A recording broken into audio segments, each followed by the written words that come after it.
से कालकाटारू गोल्ड किनिया पे नेके जाउथले बोली तांकर स्टाफ ज्ञानरंजन साहू एवं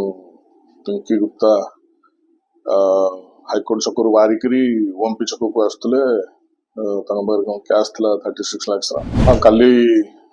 लेट नाइट राति आमर संजय शाह बोली हाईकोर्ट पाखे जो रोचंदी से रिपोर्ट करथिले जेंति तांकर स्टाफ ज्ञानरंजन साहू एवं पिंकी गुप्ता हाईकोर्ट छकरू वारिकरी वंपी छक को आसुले कैश था 36 लाख एवं ये आमर मधुबनी ओवरब्रिज पाखे तालदंडा केनाल ओवरब्रिज पाखे से किसी दुर्गता आसी पक्ष कौन एक्सीडेंट माने धक्का देला से पड़गला बाड़े 30 लाख टका नहीं बोली आमर ये संदर्भ केस रजिस्ट्रेशन होती एवं 4टा आम टीम सेपरेट टीम अलग अलग टीम गठन कर समस्त प्रकार सीसीटीवी वेरिफिकेशन हो 4 ରୁ 5 जन थे कहते तो चली इन्वेस्टिगेशन टीम भी गठन करचु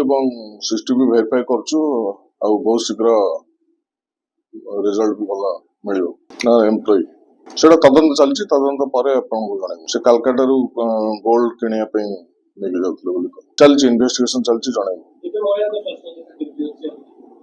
हाँ अंडर ट्रिटमेंट अच्छा भल अच्छा ना एटा तदंत चलती आपको जनइबू।